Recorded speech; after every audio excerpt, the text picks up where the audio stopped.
Hello दोस्तों, नमस्ते, प्रणाम सभी को, जय श्री राम। मैं हूँ सीमा मौर्य, मेरा चैनल है सीमा रंगत। आप सभी को सीमा रंगत चैनल में स्वागत है।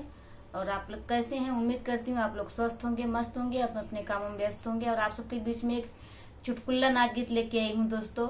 आप लोग को कैसा लगा कमेंट करके जरूर बताइएगा। और ये चुटकुल्ला नाच गीत केवल हंसी मजाक पे है, आप लोग दिल पे मत लेना। अपनी छोटी बहन के ऊपर आप लोग प्यार, आशीर्वाद, दुलार बनाए रखिएगा और दोनों बहन का आप लोग सपोर्ट करें, मैं विनती करती हूँ आप सबसे। हेलो दोस्तों, नमस्ते, प्रणाम। मैं हूँ किरण प्रजापति। मेरे चैनल का नाम है संगीत बाई किरण। अपने चैनल पे स्वागत करती हूँ दोस्तों। चुटकुल्ला नाच गीत लेकर आए हैं, कैसा लगेगा कमेंट बॉक्स में जरूर बताइएगा। और अपनी छोटी बहन के ऊपर प्यार, दुलार, आशीर्वाद बनाए रखिएगा दोस्तों। और ज्यादा से ज्यादा हम लोग का सपोर्ट करिएगा दोस्तों। तो आइए सुने, कैसा लगा कमेंट करके जरूर बताइए आप लोग।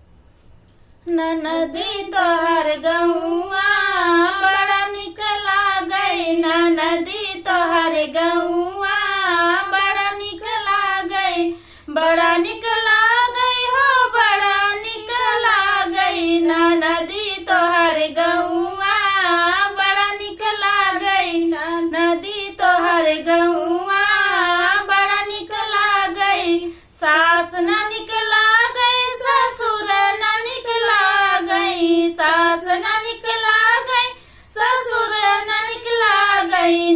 नदी तोहर भैया बड़ा निकला गई, नदी तोहर भैया बड़ा निकला गई, नदी तोहर भैया बड़ा निकला गई।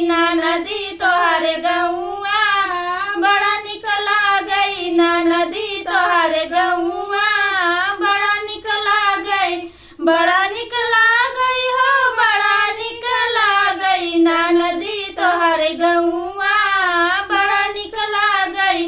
जेठ न निकला गई, जेठान न निकला गई, जेठ न निकला गई, जेठान न निकला गई। नदी तोहर भैया बड़ा निकला गई, नदी तोहर भैया बड़ा निकला गई। नदी तोहर गौआ बड़ा निकला गई, नदी तोहर गौआ बड़ा निकला गई, बड़ा निकला गई हो, बड़ा निकला गई। नदी तोहर गौआ बड़ा निकला गई, नदी तोहर गौआ बड़ा निकला गई।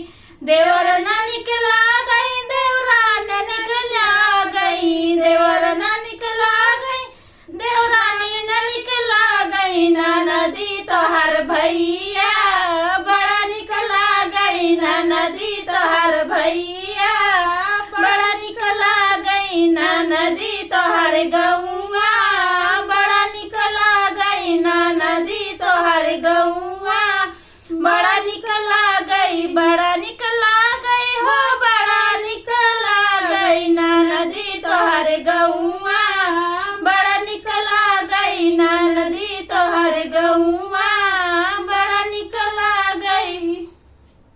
तो आप लोग को ये गीत कैसा लगा? चुटकुल्ला नाच गीत है, तो कमेंट में जरूर बताइएगा आप लोग। मिलते हैं अगले वीडियो में, तब तक बाय बाय। By by.